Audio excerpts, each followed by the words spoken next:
Day one of setting up my refrigeration. How exciting. Once we get these things installed, then I can start moving my bees in. So the first stage is setting up the coils within the shed. So I have 3 banks here, and each bank is going to be plumbed into a refrigeration pump outside. So I'll have 3 4.5 horsepower, 35,000 BTU refrigeration pumps. I have things calculated out to 1,800 colonies plus a little bit extra, so I'm way overpowered. I'm going to have 1,600 in the shed here, but so I could have done it with 2 pumps, and the 2 pumps would have been just a little bit undersized, so I needed 2 and a bit. So I have 3, and that way I have a little bit of redundancy if things, if shit happens, then I can fall back and buy me some time to get a guy in to help fix the problem. And a little bit of extra capacity allows me then to fill this room with more bees, which is the plan.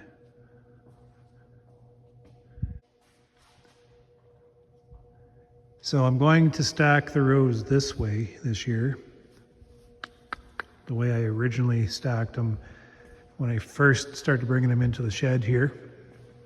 And the reason why I switched them from this direction to that direction is because I wanted to bring the airflow in through the rows more effectively and then up and out.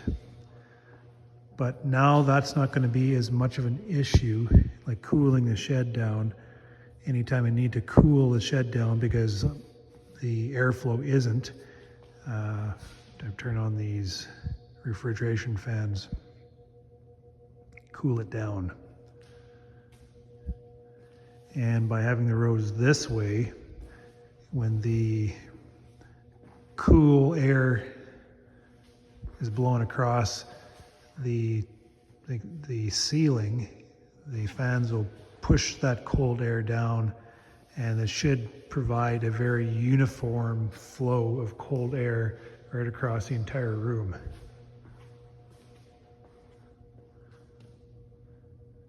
So is the idea. And then I'm going to have a series of fans on the floor like I usually do, just to keep the airflow going along the bottom.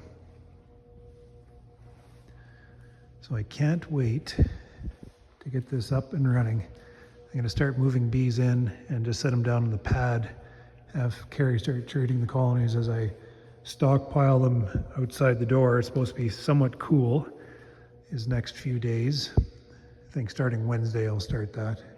But as soon as these are up and running, I'm going to start sifting the colonies inside after that second oxalic acid treatment. And that's not going to concern me too much because I'm looking at the longer range and it's getting a little bit warm. Which, if I didn't have this installed, I'd probably leave the bees outside, just in case the warm weather pushed me back outside. But at least this way, I can bring them in, put them on ice, and be done with it. Shut them down.